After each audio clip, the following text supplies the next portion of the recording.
من أبرز مواقف مهرجان الجونة هو ما حدث في الدورة الثامنة، حيث تعرضت الفنانة منة شلبي لموقف محرج بسبب تمزق فستانها أثناء تسلمها جائزة، وساعدتها الفنانة يسرى على تدارك الموقف. كذلك تعرضت الفنانة منى زكي لموقف مشابه بسبب طول فستانها.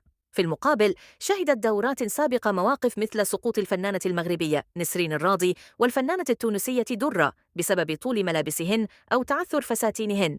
تمزق فستان منة شلبي الدورة الثامنة أثناء تسلمها جائزة الإنجاز الإبداعي تمزق فستانها، وقامت يسرى بمساعدتها على تجاوز الموقف، مما جعلها تستطيع إكمال كلمتها بهدوء. تعرضت الفنانة المصرية إلهام شاهين لموقف محرج خلال ظهورها على السجادة الحمراء في مهرجان الجونة السينمائي، حيث تسبب هبوب رياح في رفع فستانها أمام عدسات المصورين. الفستان طار.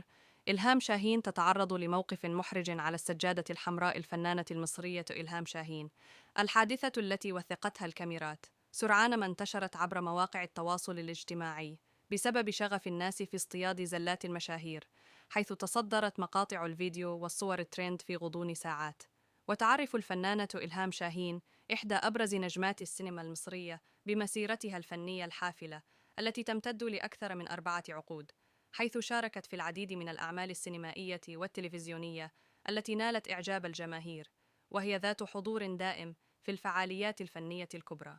ورغم الموقف المحرج، حظيت إلهام شاهين بتفاعل واسع من جمهورها، حيث عبر العديد من رواد مواقع التواصل عن تعاطفهم معها، معتبرين أن ما حدث كان خارجاً عن إرادتها ونتيجة طبيعية للأجواء المفتوحة على شاطئ البحر الأحمر.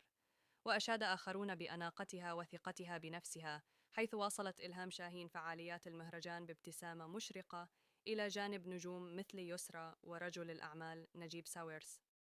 وشهدت الدورة الحالية من مهرجان الجونة التي انطلقت مساء الجمعة حضوراً مميزاً لعدد كبير من نجوم الفن والسينما العربية، حيث يعد المهرجان من أبرز الفعاليات السينمائية في المنطقة، ويقدم منصة لعرض الأفلام العربية والعالمية مع التركيز على دعم المواهب الشابة.